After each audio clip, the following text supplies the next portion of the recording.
I've always been the kind of person who enjoys being alone in nature.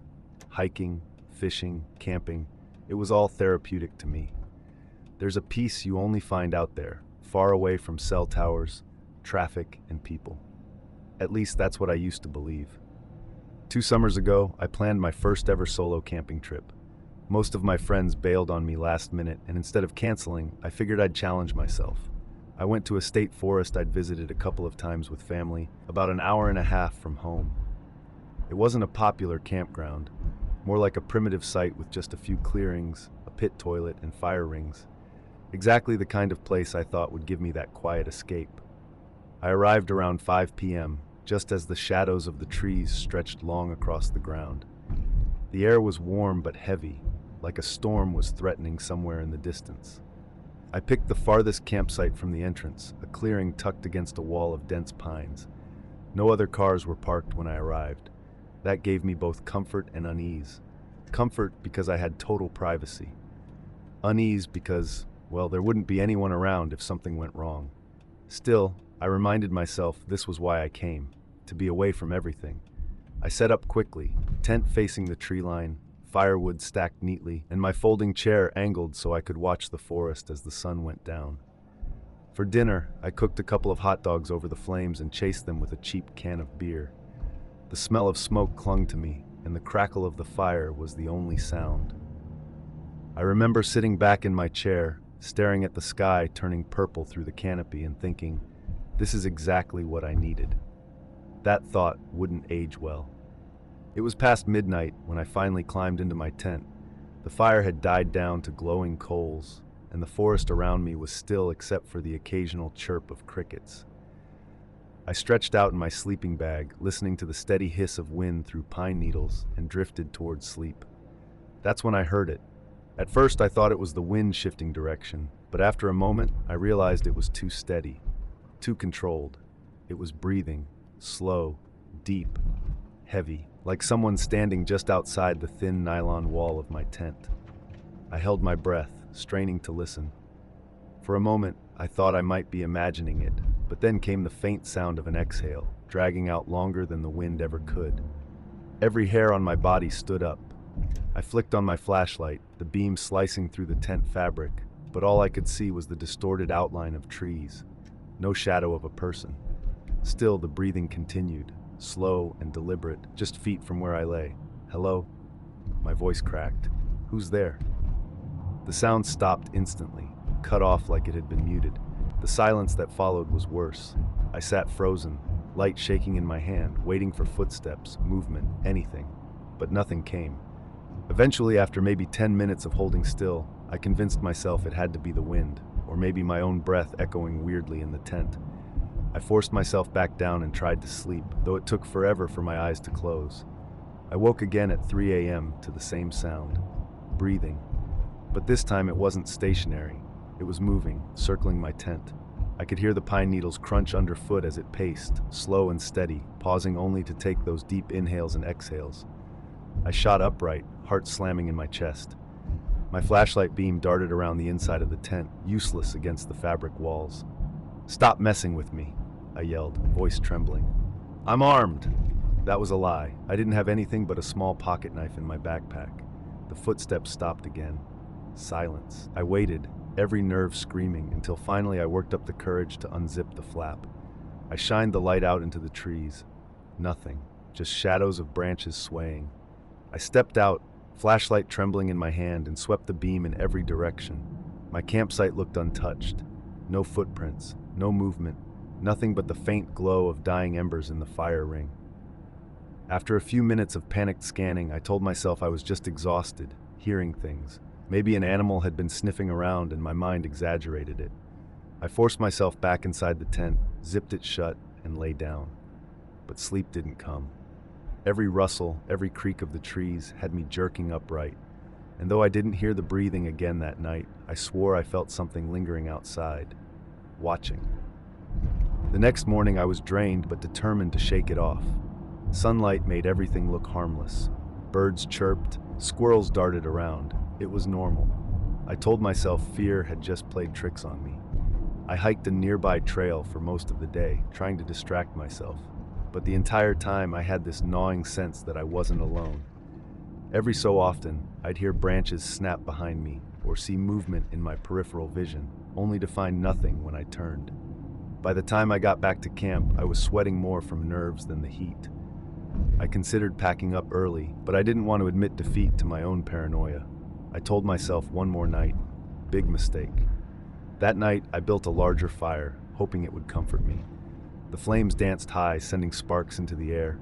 I ate, drank, and stayed up later than the night before, determined to tire myself out. It was after 2 a.m. when I finally crawled into the tent. I lay there, staring at the ceiling, when the sound returned. Breathing. But this time, it wasn't outside the tent. It was inside. The exhale was so close, I felt the faintest warmth on my ear. My entire body went rigid. The flashlight was in my hand, but I couldn't bring myself to turn it on. I just lay there, frozen, barely breathing myself. Slowly, I moved my hand toward the zipper, every muscle trembling. Then, without warning, the breathing grew louder, rapid, almost frantic, like whoever, or whatever it was, wanted me to know it was there. I snapped. I unzipped the tent in one violent motion and shined the flashlight everywhere inside. Empty. But the sound didn't stop. It was still there, surrounding me, pressing in from all directions. The tent walls seemed to ripple with it, like the forest itself was exhaling. That's when I heard the footsteps again, this time running. Circling the tent faster, until it sounded like a frenzy of movement just outside. I was shaking so badly I thought I'd drop the light. I couldn't take it. I bolted out of the tent, barefoot, flashlight clutched in one hand. My fire was long dead, leaving the clearing in near total darkness. The circle of my beam wavered over trees and brush, catching nothing. Yet the sound of running feet continued, darting around me, always just out of sight. I screamed into the night, "Leave me alone!" The footsteps stopped, the breathing stopped, everything stopped. The silence that followed was crushing. I didn't wait for morning. I shoved everything into my backpack, tent stakes, food, whatever I could grab in a frenzy, and stumbled back down the trail toward my car. Every few seconds, I looked over my shoulder, certain something was right behind me. When I finally burst into the gravel lot, my car was the only one there. The relief was overwhelming. I jumped in, locked the doors, and sped out of that forest, not daring to look back. I didn't sleep that night when I got home. I just sat in my living room, lights on, replaying every sound in my head. I've told this story to a few people since, but I leave out some details because even now, I struggle to believe them myself. Like how the breathing inside the tent felt intentional. How it synced with mine at one point, inhaling when I inhaled, exhaling when I exhaled, until I couldn't tell whose breath I was hearing. Or how, when I unpacked my bag the next day, I found the pocket knife I thought was in my backpack sitting on top of my sleeping bag, open. I've never camped alone since. And sometimes, late at night when the house is quiet, I swear I can hear it again, that slow, deliberate breath just behind me. Deadman's Hollow isn't its real name. On the maps, it's just Dry Creek Hollow, a sliver of forest that stretches between two ridges in the southern Appalachians. The creek that runs through it never actually goes dry, but the nickname has stuck for years. Locals say it's because two hunters disappeared there in the 1970s. Their campsite found abandoned with a pot still hanging over the fire. Other people claim it's because miners used to dump slag down there and poison the ground. I didn't care much about the rumors. For me, it was just an easy, hidden place to camp for the weekend. I went last October, not because I was feeling adventurous or looking to scare myself. It was more of a desperate attempt to clear my head. Work was eating me alive, my relationship had just ended, and I needed to shut out the noise. Being alone in the woods always felt like hitting a reset button. I left my car at the gravel pull-off on County Road 6 and hiked about a mile down into the hollow. The trail wasn't marked. It was more like a deer path with years of boot prints pressed into it. The further I went, the quieter the world became. The trees bent overhead until the hollow felt like a tunnel, shutting out the sky. Even the wind didn't move down there, just the sound of the creek slipping across shale. By late afternoon, I reached the clearing where people sometimes camp. There were 2 old fire rings made of blackened stones, a couple of flat spots for tents, and a sycamore tree leaning across the creek like it was listening in. The air smelled sharp and mineral-rich, like wet iron. I set up quickly, tossing my tent on the upstream side near the tree line. I built a small fire, heated a can of chili, and ate while the woods around me dimmed into shadow. It felt good at first, the way camping always does. Just me, the fire, and the endless hush of water. But the first odd thing showed up before night fully set in. Hanging from a branch on the opposite side of the creek was a lantern. Not an electric one, but an old, brass-framed oil lantern with glass panes. It wasn't lit, just dangling there, turning slightly on an invisible breeze. I thought maybe someone had left it behind. Hikers forget gear all the time. I figured I'd grab it in the morning and pack it out. The night came down thick and fast. In the hollow, darkness feels heavier. It presses in on you because the ridges block out any moonlight. By 10, my fire had sunk into glowing embers. The creek was louder now, filling every gap in the silence. I slid into my tent, zipped the door, and lay back. I must have been dozing when my tent lit up. I sat up fast, heart pounding. The light was warm and steady, not the cold flash of a phone or flashlight. I unzipped the door just enough to peek outside. The lantern was glowing. It burned with that old honey-colored flame oil lamps have, steady and patient. Moths should have been swarming it, but none came. No smoke, no flicker, just a clean, unwavering light. I stared across the creek, waiting for someone to step into the glow. Nobody did. The forest on that side was just a wall of shadows. "Hello?" I called out. My voice sounded too thin. "Anybody there?" No answer. The lantern just kept shining. Eventually, I convinced myself it was some trick of light, or maybe a motion sensor lantern someone had left. I crawled back into my tent, but I couldn't shake the feeling that it was meant for me. At some point, I drifted off. Then I woke to footsteps, crunching through leaves, slow, deliberate, circling the edge of my camp. I froze, barely breathing. Whoever it was didn't come closer, just moved around the perimeter, as if pacing. When I reached for my flashlight, the footsteps stopped instantly. The silence after was worse than the sound itself. I sat upright for nearly an hour, flashlight in hand, staring at the thin nylon walls.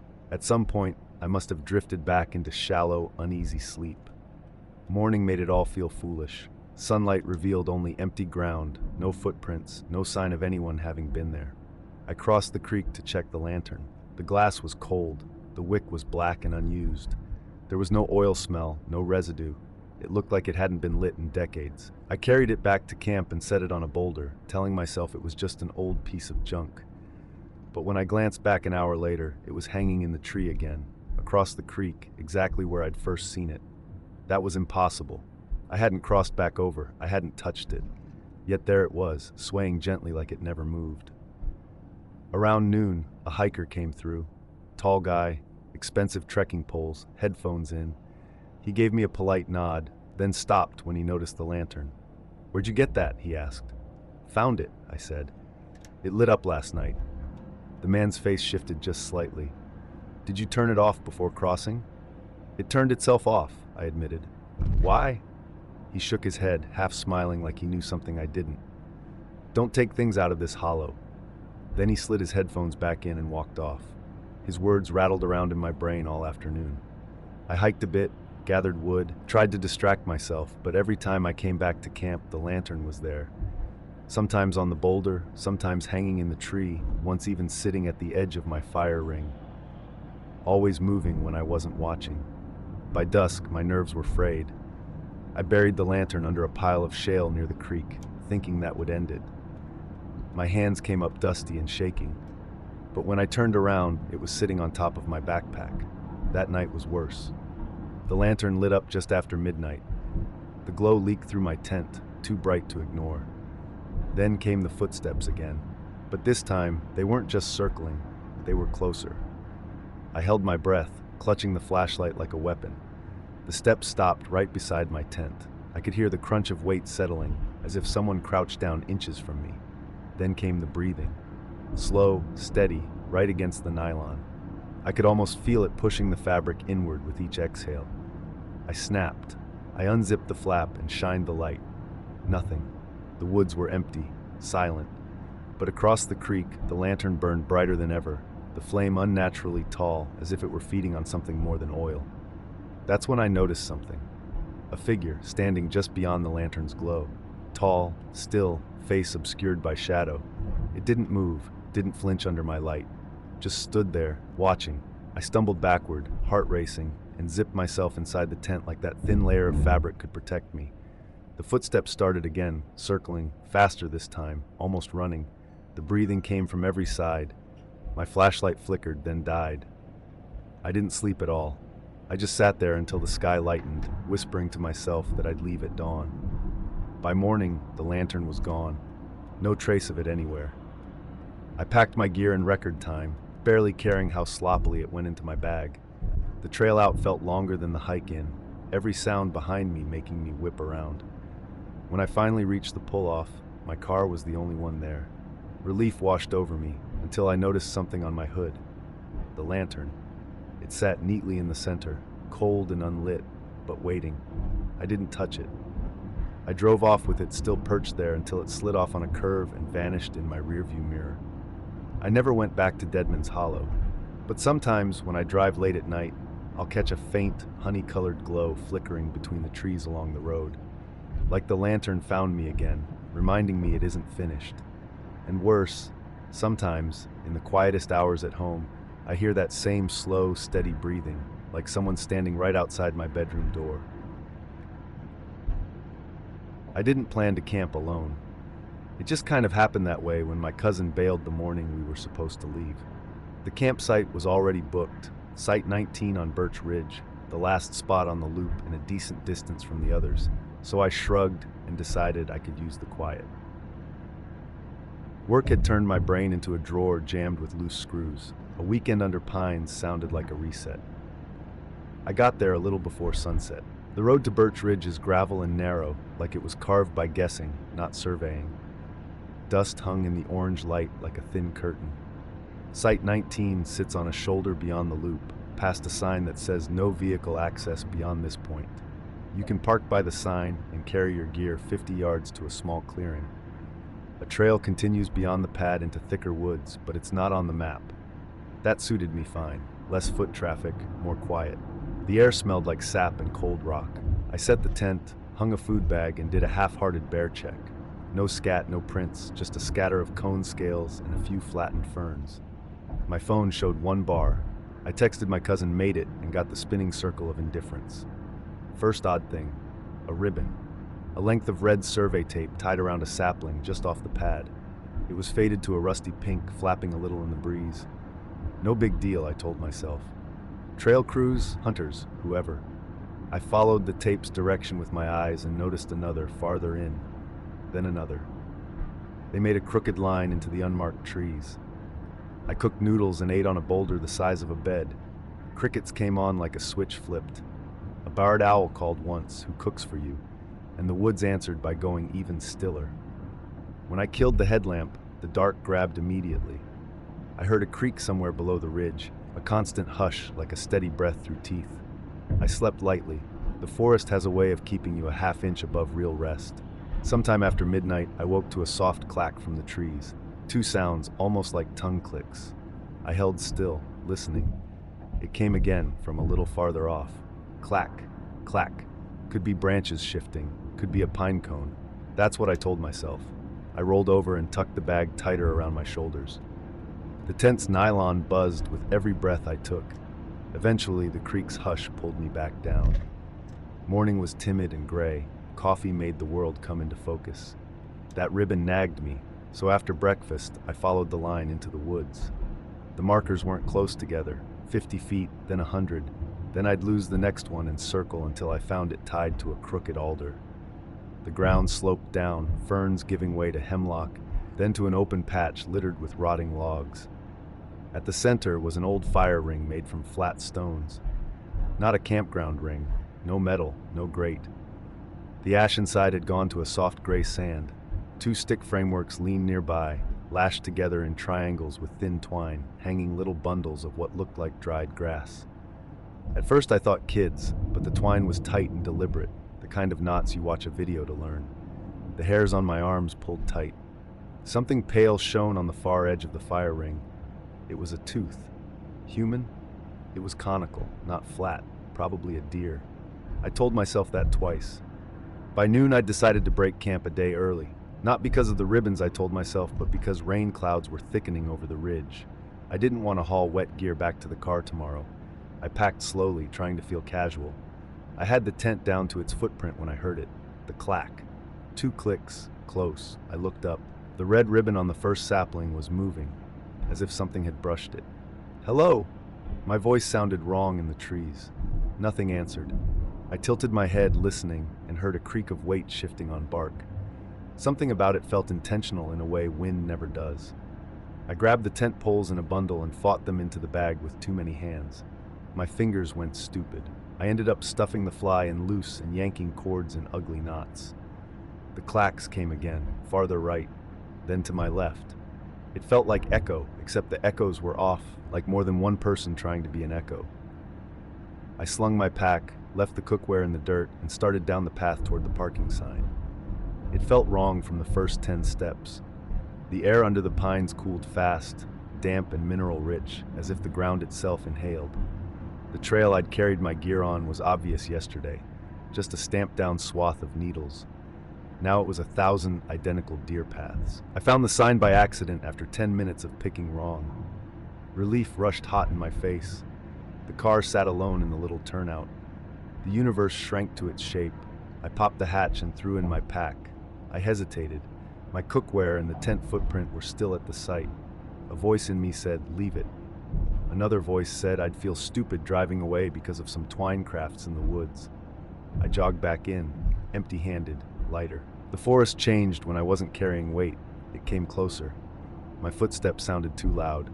I reached the clearing and froze.